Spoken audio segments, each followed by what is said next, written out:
আসসালামু আলাইকুম। জাতীয় বিশ্ববিদ্যালয়ের ২০২৪ সালের অনার্স দ্বিতীয় বর্ষ পরীক্ষার ফলাফল প্রকাশ করা হয় গত মার্চ মাসের ১১ তারিখে। এই ফলাফলে অসংখ্য শিক্ষার্থী মনে করছে তাদের যে ফলাফলটা এসেছে সেটা তাদের কাছে মোটেও কাম্য ছিল না। অর্থাৎ খাতা দেখতে টিচাররা কোথাও না কোথাও ভুল করেছে। তো এর প্রেক্ষিতে বিশ্ববিদ্যালয় কর্তৃপক্ষ শিক্ষার্থীদের প্রতি বছরই একটা সুযোগ দেয় পুনঃমূল্যায়নের আবেদন করার জন্য। এই পুনঃমূল্যায়নের আবেদনের মাধ্যমে শিক্ষার্থীদের খাতা পুনরায় শুরু থেকে শেষ পর্যন্ত নতুন শিক্ষকের মাধ্যমে যাচাই করা হয়। অর্থাৎ কোনো শিক্ষার্থী যদি আসলেই ভালো পরীক্ষা দিয়ে থাকে তার রেজাল্ট অবশ্যই চেঞ্জ হবে। ১২ মার্চ বিশ্ববিদ্যালয় কর্তৃপক্ষ এই পুনঃমূল্যায়নের আবেদন প্রসঙ্গে একটি বিজ্ঞপ্তি প্রকাশ করে এবং বিজ্ঞপ্তি অনুযায়ী আজ ৩০ মার্চ থেকে এই পুনঃমূল্যায়নের আবেদনটা কিন্তু শুরু হয়েছে। তো শিক্ষার্থী বন্ধুরা, জানোবিডির এই ক্লাসের মাধ্যমে তোমার হাতে থেকে স্মার্টফোন ব্যবহার করে কিভাবে নিজে নিজে এই পুনঃমূল্যায়নের আবেদন করতে পারবে তার পুরো প্রসেসটা স্টেপ বাই স্টেপ আমরা দেখাবো। খুবই সহজ একটা প্রসেস। তারপরও যাদের কাছে কঠিন মনে হবে বা মনে হচ্ছে যে একটু ঝামেলার আমি পারবো না, রিস্ক নেওয়ার কোনো প্রয়োজন নাই, কারণ ভুল হইলে একুলো যাবে, ওইকুল তো আগেই গেছে। ঠিক আছে?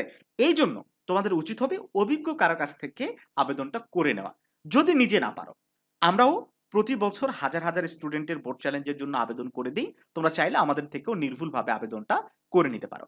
আর আমাদের থেকে আবেদন করে নিলে সবচেয়ে বড় সুবিধা হচ্ছে যে রেজাল্ট যখন প্রকাশ হবে আমরাই তোমার রেজাল্টটা নিজ দায়িত্বে চেক করে দেব। শিক্ষার্থী বন্ধুরা, স্ক্রিনে দেওয়া হোয়াটসঅ্যাপ নাম্বারে যোগাযোগ করে তোমার registration number, phone number, subject code, just এই ৩টা ইনফরমেশন দিলেই আমরা নির্ভুলভাবে আবেদন করে বাকি যে ডকুমেন্টসগুলো রয়েছে আমরা তোমাদেরকে প্রোভাইড করে দিব।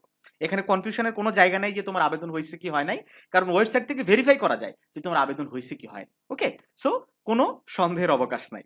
তো চলো, যারা নিজে নিজে আবেদন করতে চাও আমাদের ভিডিওটা দেখো, আশা করি তোমরা পারবা। আর আবারও বলছি, যদি না পারো হোয়াটসঅ্যাপে নক করবা। এজন্য তোমার হাত থেকে স্মার্টফোনের গুগল সার্চ বারে শুরুতেই গিয়ে টাইপ করতে হবে anu.ac.bd, অর্থাৎ জাতীয় বিশ্ববিদ্যালয়ের যে অফিসিয়াল ওয়েবসাইট, যে লিঙ্কটা আছে এই অ্যাড্রেসটাতে তোমাকে সার্চ করতে হবে।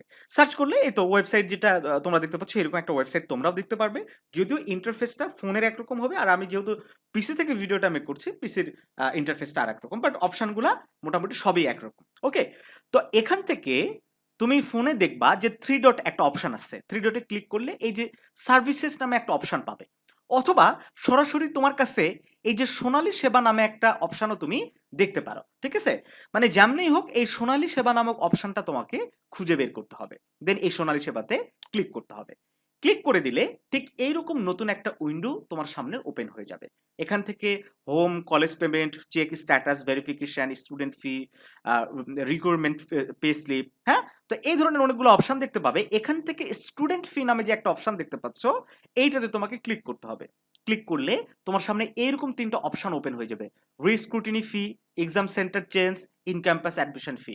এখান থেকে তোমাকে এই সবার উপরে রিস্ক্রুটিনি ফি এই জায়গাটাতে ক্লিক করে দিতে হবে।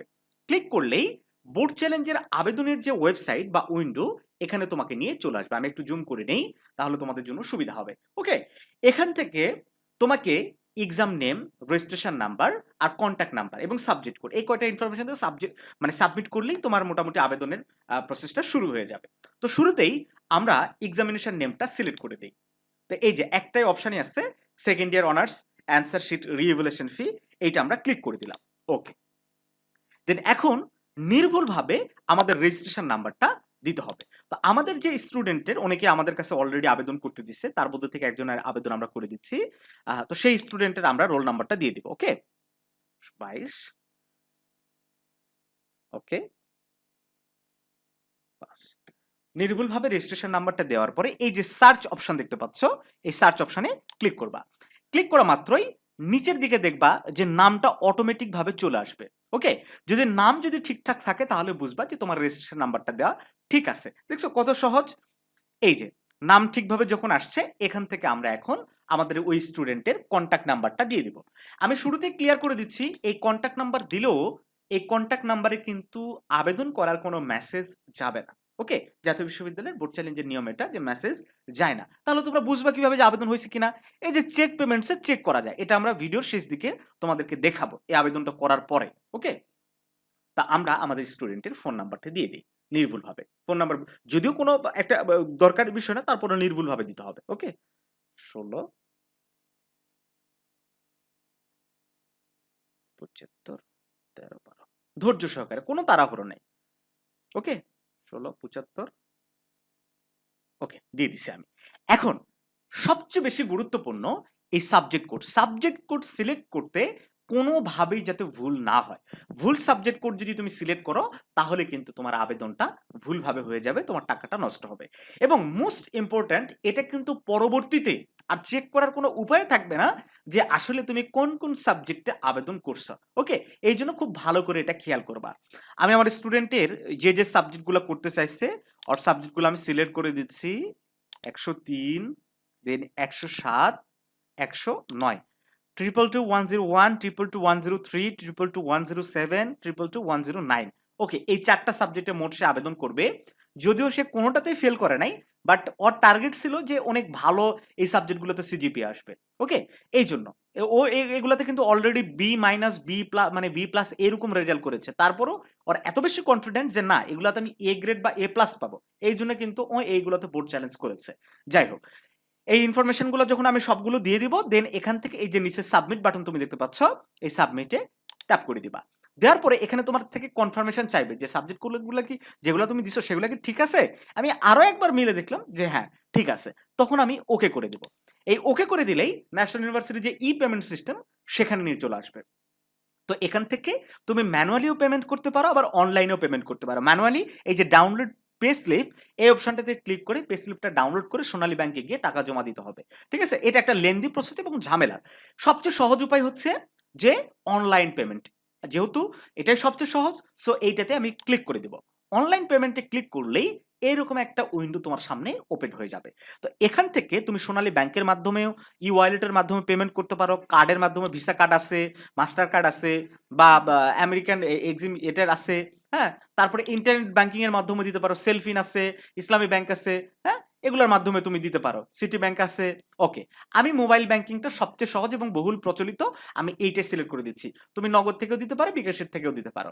এবং এই যে সেলফিন ট্যাপ ট্যাপ আছে, তারপর ই ওয়ালেট আছে, উপায় আছে, হ্যাঁ পকেট আছে, যে কোনো একটা তুমি সিলেক্ট করে দিবা। তো আমি নগদের থেকে পেমেন্ট করবো, সো আমি নগদটা সিলেক্ট করে দিলাম। দেওয়ার পরে আমাকে বলতেছে যে কত টাকা খরচ হতে পারে, কত টাকা চার্জ লাগতে পারে। ওকে, আমি কনফার্ম করে দিলাম। দেওয়ার পরে আমাকে পেমেন্ট গেটওয়েতে নিয়ে চলে যাবে। এখান থেকে নগদ অ্যাকাউন্টের নাম্বারটা দিতে বলছে, আমি দিলাম 015। ওকে, আমি নগদ নাম্বারটা দেওয়ার পরে প্রসিড করার পরে আমার ফোনে একটা ভেরিফিকেশন কোড আসবে। ওকে, আমাকে এই কোডটা এখানে দিতে হবে। ওকে, আমার কোড চলে এসেছে, আমি কোডটা এখন নির্ভুলভাবে দিয়ে দিব।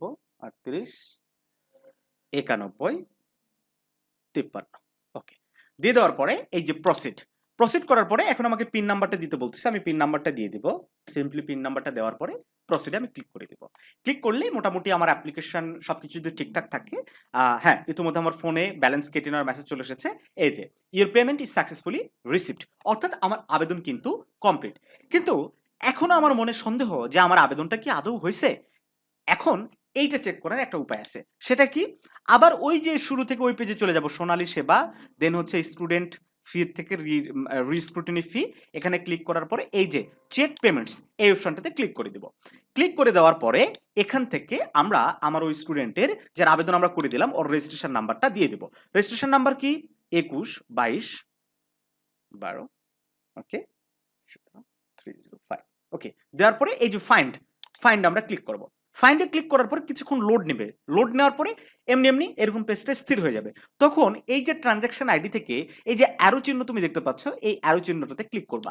ক্লিক করলেই এখানে অনেক কয়টা ট্রানজ্যাকশন আইডি, মানে ওই স্টুডেন্ট ফার্স্ট ইয়ারে আবেদন করছিল বোর্ড চ্যালেঞ্জের, ঠিক আছে, তো এই জন্য দেখাচ্ছে একাধিক এখানে ট্রানজ্যাকশন আইডি থাকতে পারে, এটা কোনো ইস্যু না। তোমাকে সবগুলো চেক করতে হবে যে আজকের ডেটে কোনোটা পেমেন্ট হয়েছে কিনা। এই যে দেখো আজকের ডেটে 30/3/2026 4800 টাকা পেমেন্ট হয়েছে, পেইড দেখাচ্ছে। দেখতে পাচ্ছ, এখানে যদি পেন্ডিং থাকে তাহলে বুঝবে কিন্তু আবেদন হয়নি। অর্থাৎ পেইড হয়েছে মানে কি, এই যে নাম সাদিয়া ইয়াসমিন ইলা, হ্যাঁ, তারপরে কত টাকা পেমেন্ট হয়েছে সেটা দেখাচ্ছে, তারিখ কত সেটা দেখাচ্ছে। অর্থাৎ এই আবেদনটা একদম কমপ্লিট হয়ে গেছে, এটা নিয়ে আর কোনো কনফিউশন নাই। একইভাবে আমরা যখন তোমার আবেদনটাও করে দিব, তুমিও কিন্তু নিজে নিজে এই চেক পেমেন্টসে গিয়ে তোমার আবেদনটা হয়েছে কি হয় নাই এটা ভেরিফাই করে নিতে পারবে। তো শিক্ষার্থী বন্ধুরা, কোনো বড় ভাইয়া কিংবা স্যারের কথা শোনার প্রয়োজন নেই যে আসলে বুট চ্যালেঞ্জ করলে শুধু টাকা নষ্ট। এটা আর ওই আগের নিয়ম নাই।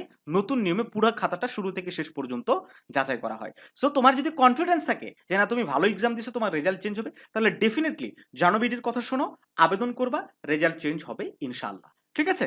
আর আমাদের থেকে করে নিলাম, বললাম তো আমরাই তোমার রেজাল্টটা চেক করে দিব। তো ভালো থেকো সবাই। কোথাও বুঝতে না পারলে কমেন্ট করবা বা আমাদের সাথে WhatsApp এ যোগাযোগ করবা। আমরা তোমাদের অবশ্যই সহযোগিতা করব। আসসালামু আলাইকুম ওয়া রাহমাতুল্লাহ।